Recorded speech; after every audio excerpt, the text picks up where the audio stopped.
hang milon dahil din eh. Okay. Prato hang milon direct. Pumilo daghan sa kay pumilo among gigi naagian. Ingon ako tilawan daw nato unsa katamis ni kontra sa Davao. Ha? So amo gyud ipalit ni hunong gud ni daghan magpumilos Davao pero amo ang gitilawan gyud dire tamis gyud pudi ay. Ha? Kanang gikan sa Davao ato sa Davao gikan dire. Oh, tamis di ay kaayo siya nga klase sa mga pumilo. Okay, dili ta magdugay mga kaigsunan ni atas sa ato ang pagtuon ni ini nga kagabhion. Kining ato ang mga seminars ayaw gyud mo ka kuan ani. Ang uban medyo ma-prejudice pero ginahimo namo ni mga kaigsunan daghan na kaayong dapit. Daghan na kayong dapit. Niini nga series sa ato ang pagtuon sa Biblia mga igsuon, common kayo para applicable siya bisan sa unsa nga mga pundok.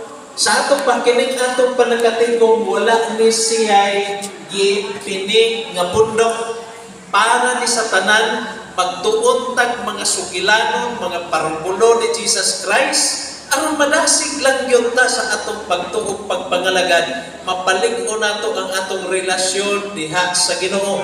Maura gyud ang atong purpose mga kaigsunan. Ang atong hisgutan actually second presentation pa ni nga akong himuon karon nga semana kausa na present nako is Cagayan dugay na panahon karon mga kaigsunan ikaduha pa ni nako nga presentation daghan nga mga presentation nga among ginahimo sa daghan ng mga dapit kinahimo namo ang mga seminars pero kini siya nga presentation ikaduha pa lang ni mao ni ang atong hisgutanan manikamot mi og himog Binisaya pero naamang yung mga Binisaya nga lahi rapod dito sa common nga pinulungan rin sa mga Ilonggo na ay Binisaya namo nga dili maayo sa mga Inilonggo o na po yung mga sa Inilonggo nga dili po maayo paminawon sa mga Bisaya. Okay, so bantayanan kayo. Ang unang nga topic atong isgutan okay, sorry. Okay, an open invitation. Mao ni karong gabi ang dayag o tinaw klaro nga invitasyon. Sunod, living wise in the end time, ugma sa gabi. Unsaon nato nga magpuyo nga maalamon. Kinahanglan magyutag kaalam karong panahon ng mga kaigsunan. Sa una, kontento ra man yung mga tao nga among mga ginikanan nayutak 5 hectares pag naay lubi mao na lang yun na kada 3 ka bulan harvest sa lubi mao na yun na siya pero karon wala na tan-awa ng mga yuta na puno ng multi cropping okay di na ta gustong maulahi pa sa panginabuhi.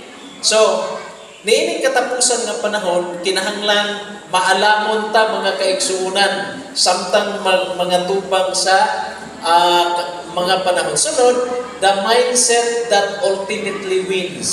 Sunod, when religion stumbles. Kung maumod ang relihiyon, wala nagkuhan o unsang relihiyon na bisan unsa nga relihiyon, basta maumod gani na, tanaw na ito kung sa'y resulta. Ato nang hisgutan karong semana. Sunod atong hisgutan ang punto nga dili nagyud ka kabalik.